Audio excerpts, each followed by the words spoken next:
આજનું કેન્દ્ર સરકારનું બજેટ એ ટેકા ઉપર ટકી રહેલી લાચાર સરકારનું બજેટ હોય એવું પહેલી નજરે લાગે છે.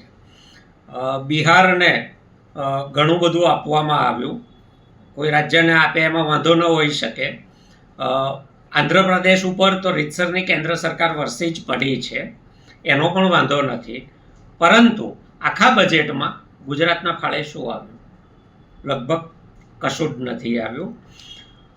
ખેડૂતો માટે આ બજેટમાં મોટી આશા એ હતી કે કિસાન ક્રેડિટ કાર્ડની જે લિમિટ છે એ આટલા વર્ષો પછી 3 લાખથી વધારીને 6-7 લાખ કરવામાં આવશે, તો એ નથી કરવામાં આવી. MSPના કાયદા માટે ખેડૂતો દિલ્હીની સરહદે 1 વર્ષ કરતાં વધારે બેઠા રહ્યા. કેન્દ્ર સરકારે વાયદો કરેલો હતો, 700થી વધારે ખેડૂતો શહીદ થયા. તો એ બાબતમાં આજના બજેટમાં કંઈ જ બોલ્યા નથી નાણામંત્રી.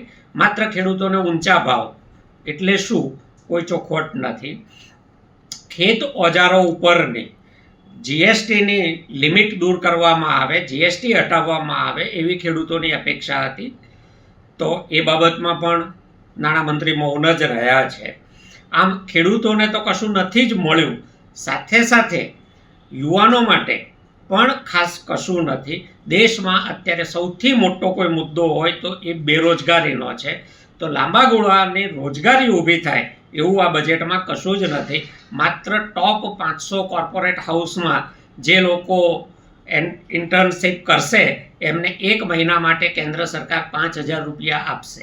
તો એ તો કોર્પોરેટે આપવાની હતી, કેન્દ્ર સરકાર શા માટે આપશે? અને બીજું કે 1 મહિનો કેન્દ્ર સરકાર આપશે, પછી એ યુવાનોનું શું? એમને રોજગાર મળશે? અગ્નિવીરની કોઈ ચોખવટ નહીં. એ યોજના રદ કરવાના છે, એમના પગાર વધારવાના છે, લાભો વધારવાના છે, શહીદ ગણવાના છે, કશું જ નહીં. સરવાળે માત્ર ને માત્ર પોતાની સરકાર 5 વર્ષ ટકી રહે એના માટે બિહાર અને આંધ્રપ્રદેશને રાજી રાખવાની મહત્તમ કોશિશ આ બજેટમાં થઈ છે. સોના ચાંદી ઉપરનો આયાત જકાત ઘટાડી, પરંતુ ખેડૂતોની GSTમાં કોઈ ઘટાડો કર્યો નથી.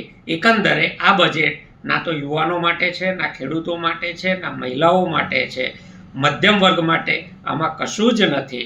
સાવ નિષ્ફળ લાચાર બજેટ નાણામંત્રીએ આજે સંસદમાં રજૂ કર્યું છે.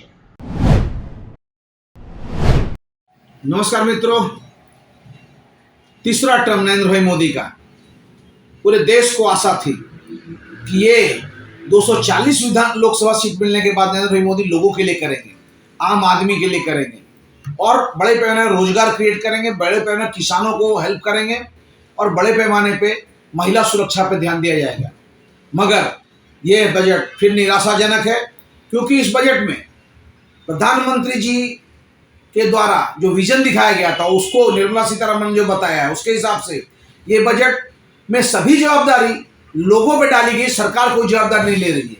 आज एम्प्लॉयमेंट जनरेट करना हो तो जवाबदारी प्राइवेट सेक्टर की, आज रोजगार बढ़ाना हो तो जवाबदारी प्राइवेट सेक्टर की, आज टेक्निकल एक्सपर्टाइज बनाना हो तो सब जवाबदारी प्राइवेट सेक्टर की। और उसी तरीके से किसानों को भी अगर कोई फायदा लेना हो तो किसानों को सरकार का कोई फायदा नहीं हो रहा है। सरकार पैसा डाल रही है अलग अलग टाइप की टेक्नोलॉजी बेस करते हैं, पर किसान की इनकम डबल करनी तो रहेगी, ऐसे ऐसी नहीं रह गई। और सबसे खराब बात है, आज मुझे ऐसा लगता है कि शायद गुजरात के बड़े नेता नीतीश कुमार होते या TDP के चंद्रबाबू नायडू जैसे नेता होते गुजरात के, तो आज गुजरात को बहुत कुछ मिलता।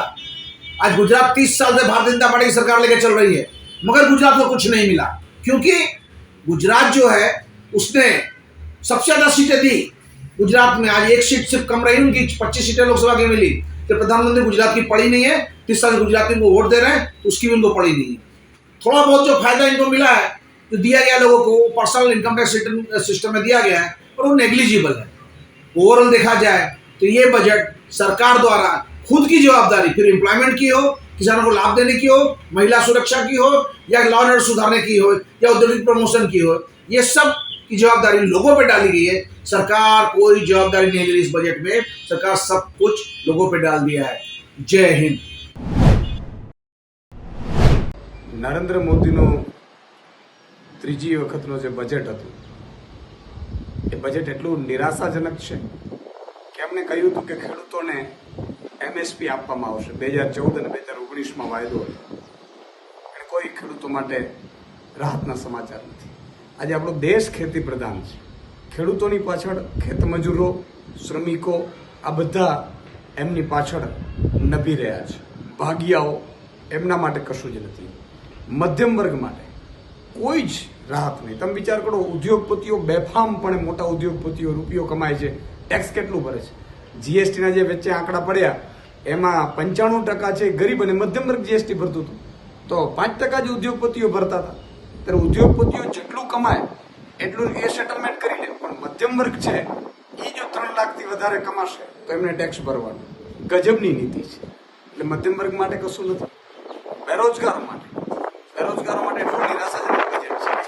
આર્થિક સર્વેક્ષણમાં, રિપોર્ટમાં કેન્દ્ર સરકારે એવું કીધું છે દર વર્ષે 80 લાખ જો નોકરીઓ મળે ને તો 2036માં આપણે એને લેવલે પહોંચી શકીશું. એ પણ નથી. સાથે સાથે તમે ગઠબંધન બચાવવાનું આ બજેટ નીકળ્યું.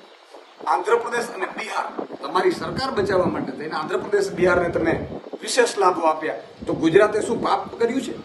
ગુજરાતે 25 સીટો તમને આપી છે અને 2 વખત 26 આપી છે, અને વિધાનસભામાં 161 સીટ આપી છે. ગુજરાતીઓને તો કશું જ નહીં. તમે એમ કહેતા હતા કે અમે ગુજરાતીઓ છીએ, મોસાળે જમણવાર છે, મા પીરસનારી છે, તો ગુજરાતીઓને તમે એમને નાખી દીધા છે. અત્યારે મહારાષ્ટ્રમાં યુવાનોને અને મહિલાઓને સારું મળે છે, મધ્યપ્રદેશમાં મળે છે, રાજસ્થાનમાં 450 રૂપિયા ગેસ સિલિન્ડર મળે છે. ગુજરાતની બહેનોને કશું નથી મળતું, એનાથી બેરોજગાર યુવાનોને મળતું નહીં. અહીંયા તો પેપર લીક જ થાય છે. એટલે ખૂબ જ નિરાશાજનક છે.